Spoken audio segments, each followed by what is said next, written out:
Mowing, mowing, mowing. I am determined to get rid of and thwart the attempts, the vigorous attempts of the little popples to flourish and grow. I am mowing down 1-year-old popple saplings. I mean, these things can pop up, grow 3, 4, 5, 6 feet tall by the end of the summer if they get enough sun.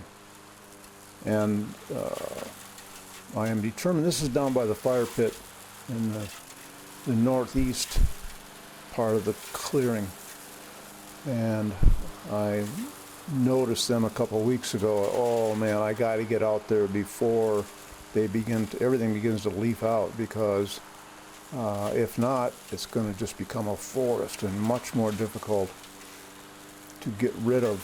And it seems that mowing is the best way. You chop them off 2 inches above the ground and do it again midsummer, and that should eliminate them.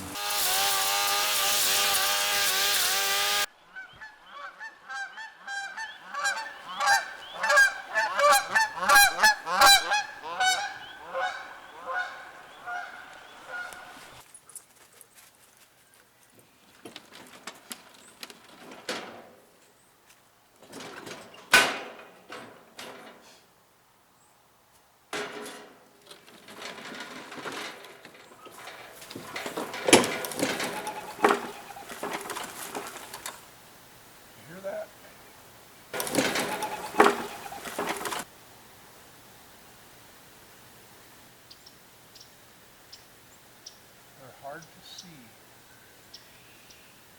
Once you pick them out, oh yeah, but they fly so high.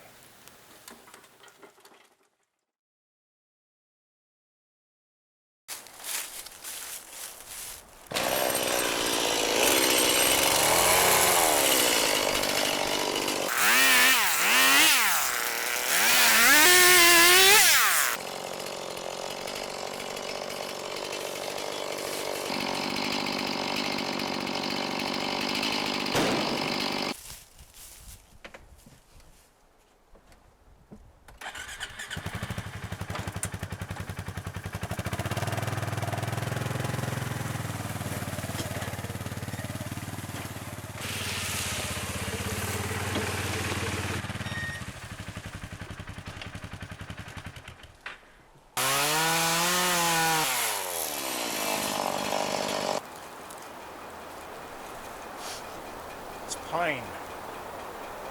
Got a solid core, beautiful core, but it's not oak. Fooled me.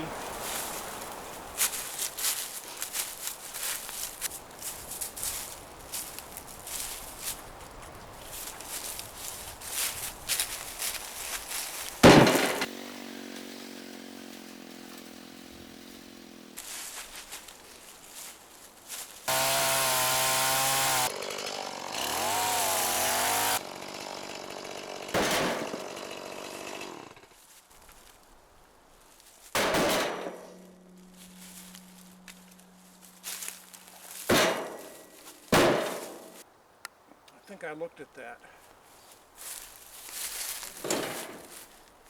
last summer. Nah, it's too rotten. Amazing what your mind will accept when you take another look at it after learning that there's often in oak, no matter how rotten it looks on the outside, there's often a very good solid core.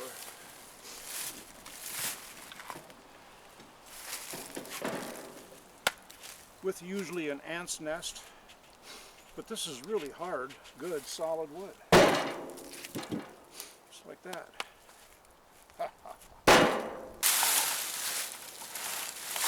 Why am I leaving that?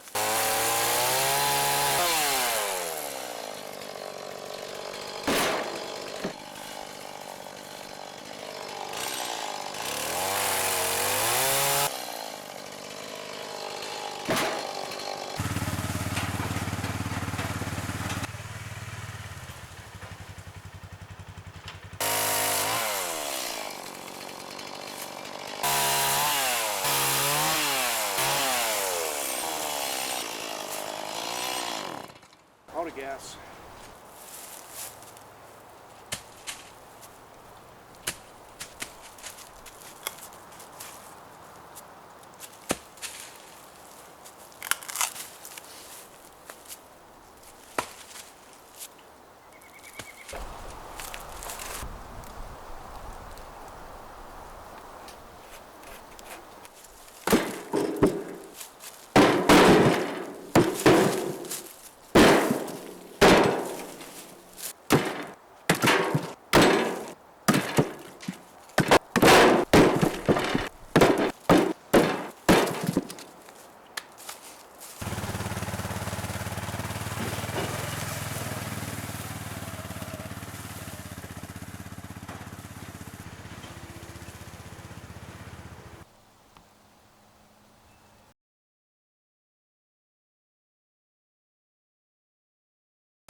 Another dead tree laying down, totally neglected by me.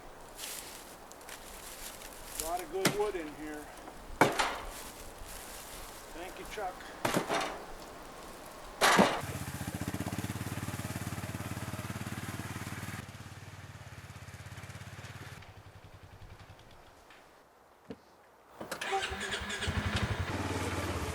Did you hear that honking when I first turned it over, started it? I don't know what that's from, but I've always liked that. Got a kick out of that. Honk, honk.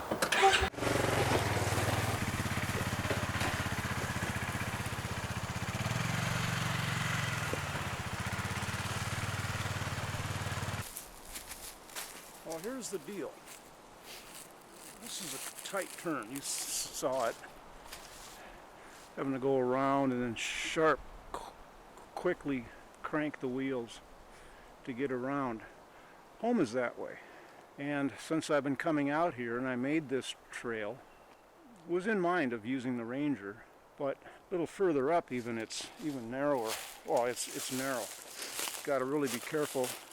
It's just wide enough to get through there with the Ranger, but don't go fast because it gets uneven. One time I was going through and the Ranger tipped and scraped the side of the cab on it.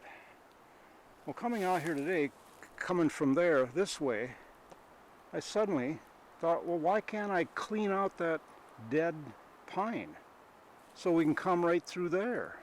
Duh. So that's what I'm going to do, I think. I hope. I'm going to have to cut that pine into sections to get it moved, but I can do that.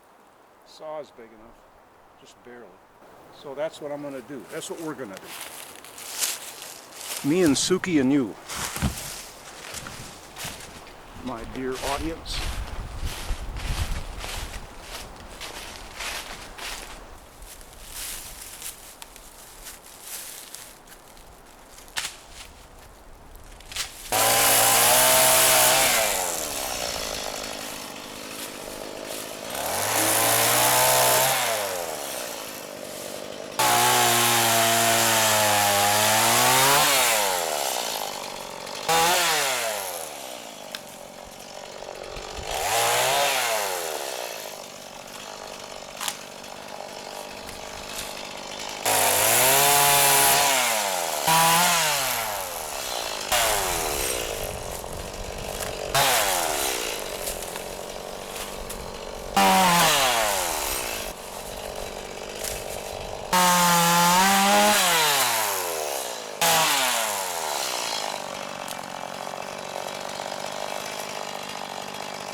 Not as big a job as I thought, because when I was first considering doing this, I was seeing the whole tree, the whole dead tree. I don't need to get the whole dead tree out of there. I just need to get it wide enough to get the Ranger through, which it now is once I haul the crap out of the way.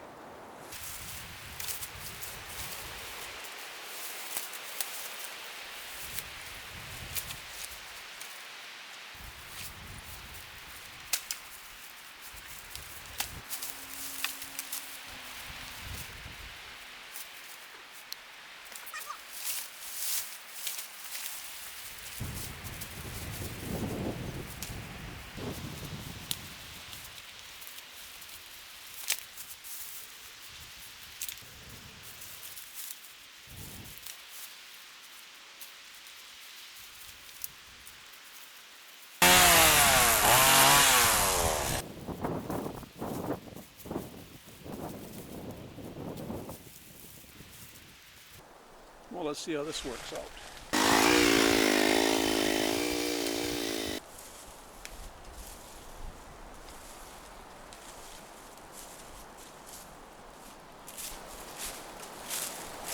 Beautiful. Much better. Now I can go through here at 45 miles an hour.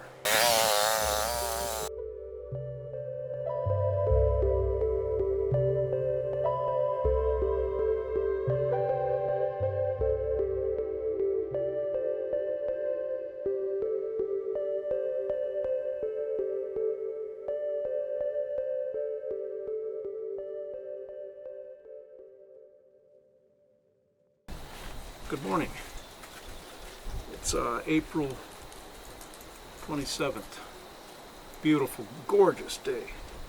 62 degrees so far, 11:20. Last summer, my first year of living here, I had 4 bird strikes against my windows. Living out here in the middle of a 40-acre, heavily wooded area with swamp, bog between me and the highway, bog between me and the highway, empty, uninhabited land, wooded, swampland, ponds, a lot of birds. And I became aware this summer how they just zoom through this clearing, not all at once, but a lot of them. I mean, they go through at 30 miles an hour, down from the driveway this way. And you know how agile birds can be, flying through and around trees. Well, 2 of the bird strikes I had last summer were fatal. And after the 4th hit, the 2nd fatality, I said, I've got to do something. You know, people get decals of eagles and hawks they put on their windows. Apparently those are not effective at all. Did a Google search on this problem, and I came across a website that makes, I don't know what they call them, I will call them bird cords, paracord, and they hang down from above the window, and they look like this.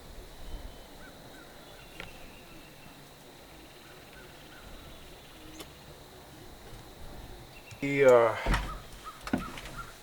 company that makes these, you can order them with your dimensions, your sizes, or you can make them yourself. They really are very happy to have you save the birds that you can. If you can't afford to buy them or don't want to buy them, want to make your own, they're very simple. That white piece of plastic with the holes in it at the top is called J-channel. You'll find it at any hardware store like Menards or Home Depot. Very thin molded plastic. You drill holes in it. You push the paracord through, make a knot in it, and voila. Their plan was for really nothing at the lower ends. And, well, very quickly they would be blowing all over hell and gone in the winds. And I decided, well, I need some weight to keep them from flipping just chaotically in wind. So I decided on 1/4-inch nuts. Each one of these has 4, I think, maybe 3 nuts. Tie a knot in the bottom to keep them in place, and then in my case I dipped them in Flex Seal. You can buy, or as seen on TV, Flex Seal now is sold in most hardware stores. It comes in like a 1/2 pint jar also if you want that, and so I did. It was $15 a 1/2 pint, but it's a very heavy rubber liquid. Dipped these in there, and I think this has 3 coats. And it takes 24 hours between coats to really dry. So 3 coats, and now they hang with some weight. And the purpose of the coating on it is when they hit the window in the wind,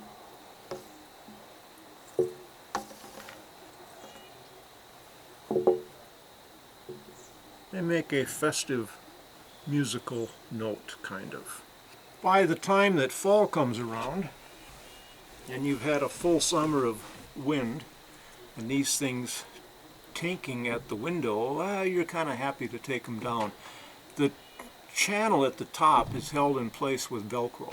You just pull them down. You get on a ladder and you carefully detach them from the Velcro, but the Velcro stays in place on the window frame, and then next spring you bring them out, hang them up. Bingo, you're done. And it reduced bird strikes almost altogether.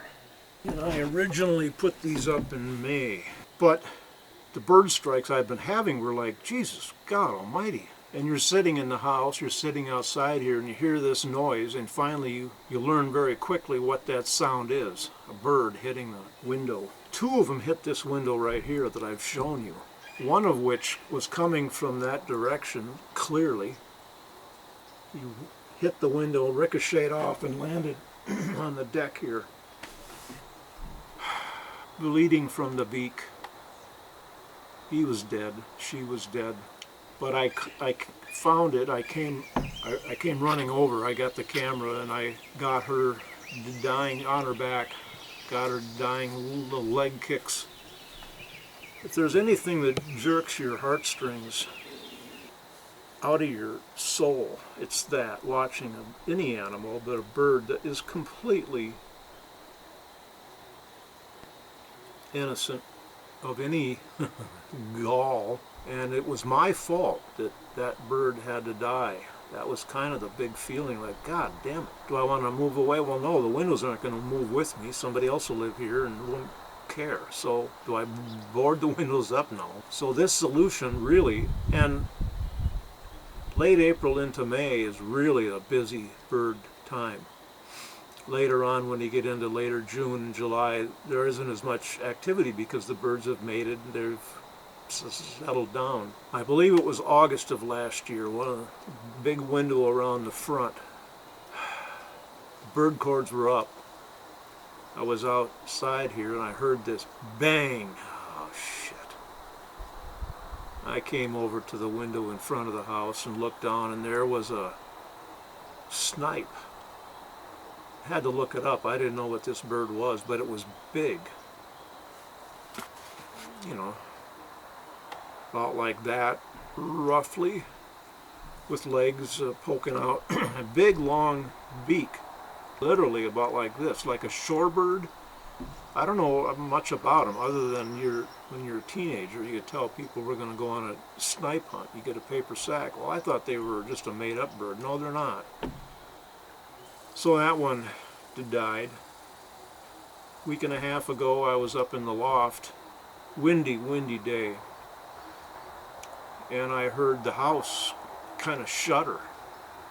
Suddenly I thought, oh Jesus, a branch landed on the roof or what? Came outside later in the day, looked all around the house, no, nothing. But I wasn't looking for a dead bird. A couple days ago, I was hanging the bird cords up on that side of the house, and there it is, another snipe. It bounced off the window and lodged itself in between on the north side of the house. So that's my second snipe. We can't afford to lose any birds, not even one bird. It isn't like there's an abundance of them everywhere. There is right here, but worldwide, statewide, countywide, the birds are going away. So now I've learned, you get the bird cords up by middle of April. If you can access around your house and the snow is gone enough to get on a ladder and do that. Well, anyway, okay. This is J channel. Well, what I was telling you, you hang it like this, you drill holes down through here about every 5-8 inches. These aren't heavy cords, so it isn't like you need a lot. Well, no, I'm thinking, wait, you want to drill the holes every 4 inches apart. That's the optimum thing to do. And then you get Velcro on the back. And that's where I was going with weight. Every 4 or 5 inches. The bigger ones here have 7 Velcros.